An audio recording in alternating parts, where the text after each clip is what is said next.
Hey guys, welcome back to my channel. I'm doing a mashup book review again this time, and these are the books that I actually read during the year-a-thon, readathon, and the About of Books readathon. Then there's only 4 that I wanted to touch on, and these are, the first 2 are the first books in the series, and the second, or the last 2 are books or sequels to a series. So I'm probably going to talk a bit more about the books that are the first books in the series as opposed to the other ones because I didn't want to spoil anything, but I think you guys will understand. I think I'm talking too much rambling. Let's get into it. The first book that I want to mention is The Summer I Turned Pretty by Jenny Han, which is the first book in the summer series, I think. It is about a girl named Isabel, or Belly, and she ends up going to, every summer she goes to a summer house with her mum, and she stays there on holiday with a family friend who has 2 sons by the name of Conrad and Jeremiah, and both of them have grown up with her together. She's been in love with Conrad forever. He's that mysterious sort of really charming boy, you know, that you have to sort of break open to understand what he's like, and Jeremiah is more of the boy next door, really sweet, really nice to her, and like her best friend. But this summer something's different. She comes back and she realizes that both of them notices her, and she doesn't know what to do about it. It's more of a sort of coming of age story set in the summer, basically, with beaches and stuff like that, and how Isabel comes to terms with how she's growing up, how she has to deal with all these things that girls, you know, feelings, emotions, boys, basically. But there's also sort of more of like a underlying message to it. I only picked this up to read because I heard Reagan of Peru's Project rave about the entire series, but I decided to read the first book on its own to see how it's like. I liked it, but I didn't fall in love with it. And I feel like maybe it's because I read it in the wrong season. Right now we're in autumn at the moment, and this is a summer book, you know, very easy to read on a really nice warm day, and you can sit at the back of your house in the sun and just read, which is what I probably should have done, but I read it in autumn instead.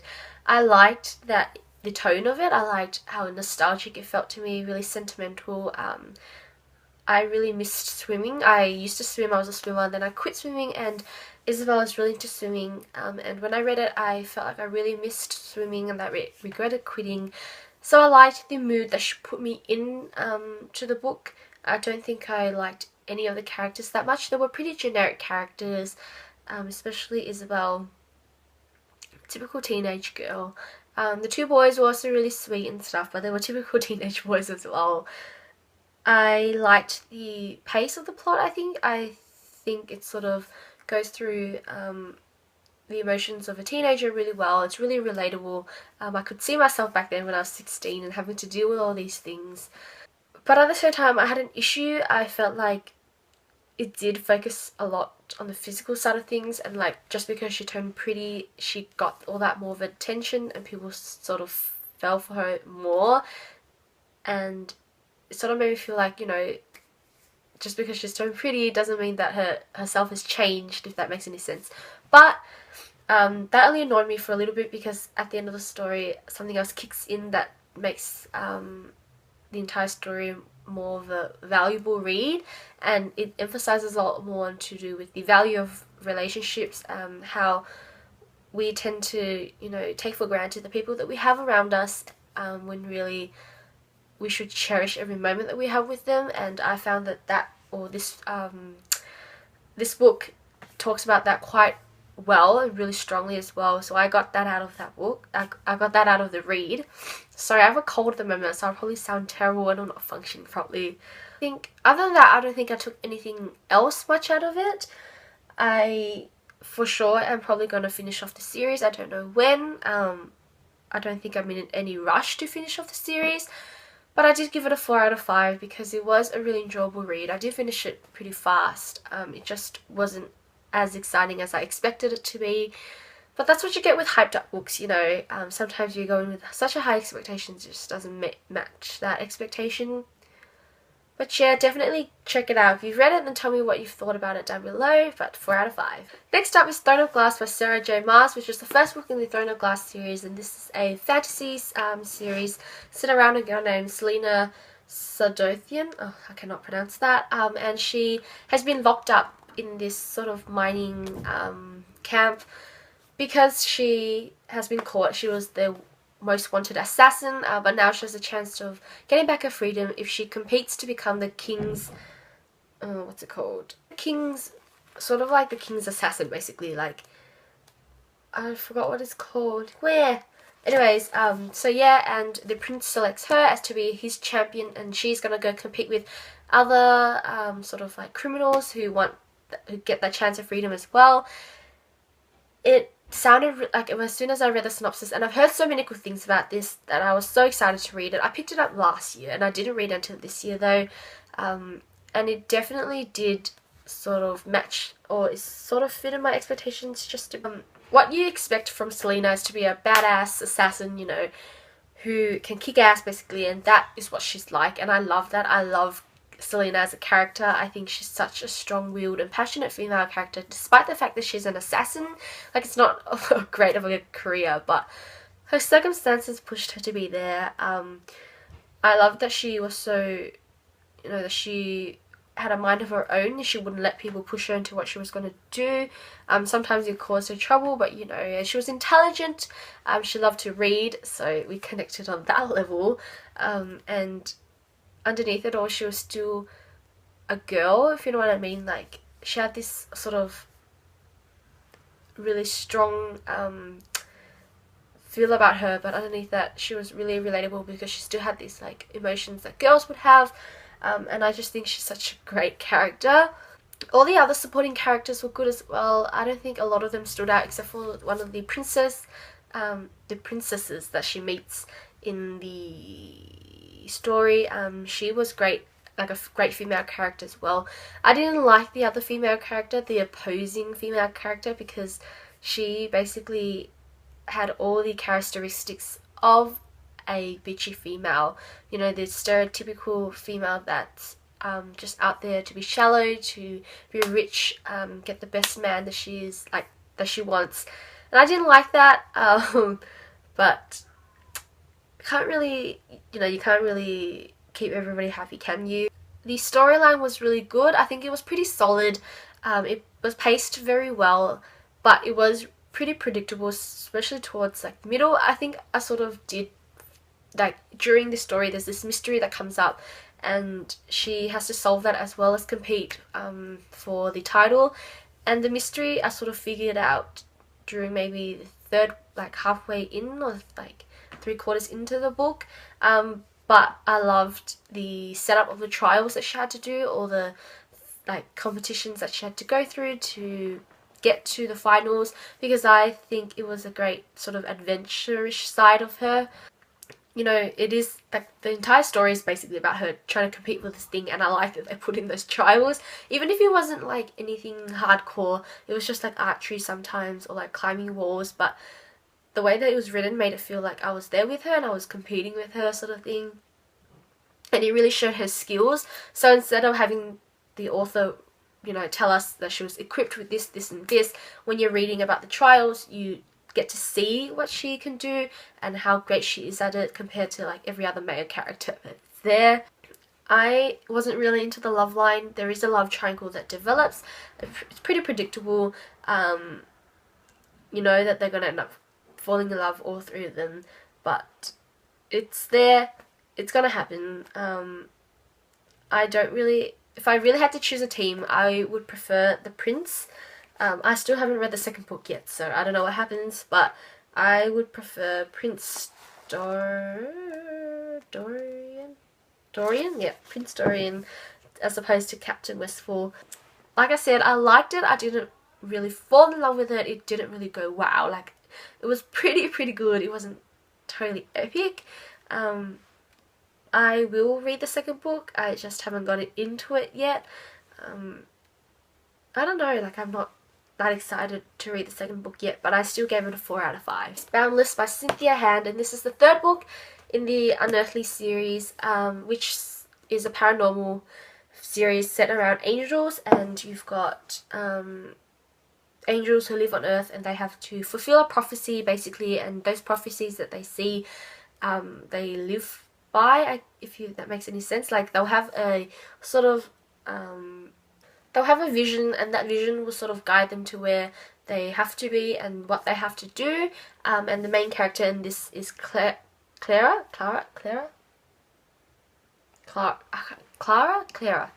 I don't know. And she is a very sort of powerful angel. And you get to learn more about it in the first book and the second book. I don't want to spoil anything, but the other characters that are in there are Christian, Avery, and Tucker.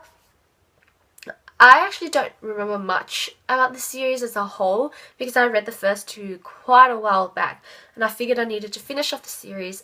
But the thing is, when you're reading this, you don't really need to know much of the first and second book. You need to know sort of like, and I remember this, like the most important details, and that was that. Like, you don't need to remember much.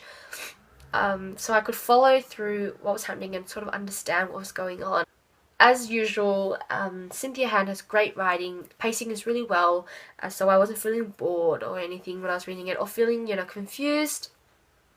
But I still felt like the ending was a little abrupt or a little rushed. Like, for an entire series that's leading up to this very last moment, it just happened in a flash and then it was done, and I was like, oh, is that it?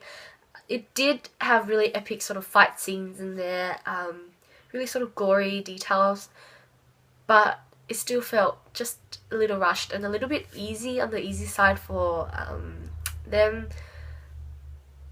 There is a love triangle in this as well. I wasn't sure what team I was on for the first two, but I don't think I liked the ending of what happened. Like, I don't think I liked the final result of the love triangle. I think a lot of people liked it though, which suited them, but I didn't. I was a little bit iffy about it. And that's why I hate love triangles, I guess, because at the end someone's going to get the shit end of the stick, or the crap end of the stick, and that's what happened.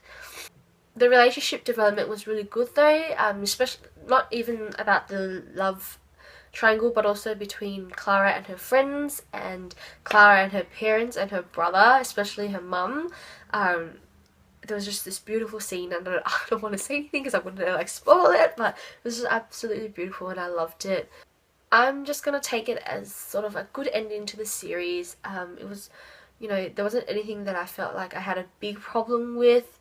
I sort of felt like, yep, that's the right thing to do for the entire series, and that I had closure for the series. I probably will have to read the series again as a whole, but with the book on its own, I'm going to give it a 4 out of 5 because I did really enjoy it. I finished it pretty fast as well, but I definitely have to read the series again if I want to do a series whole rating, if you know what I mean. I feel like my reviews aren't making any sense today. I'm so tired at the moment, I don't understand why.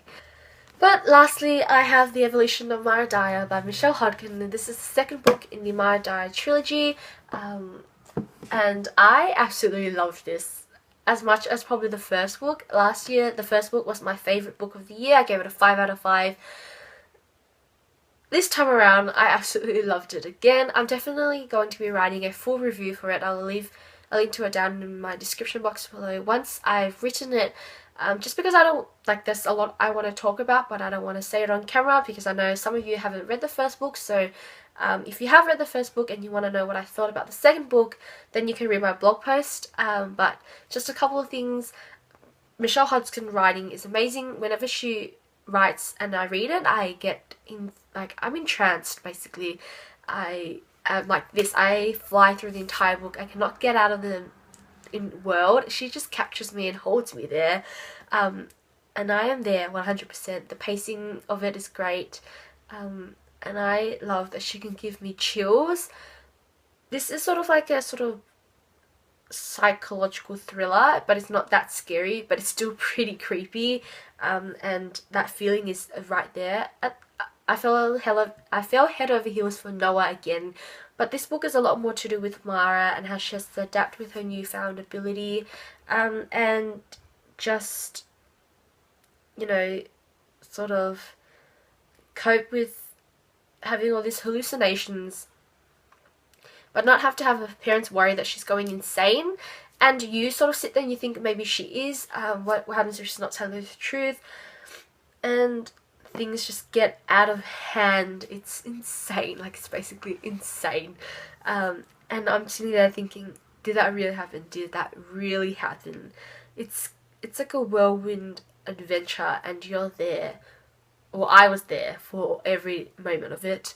So that was the biggest part that I liked about this, is that the fact that you had a lot more to do with Mara and her abilities, and how creepy the entire book was.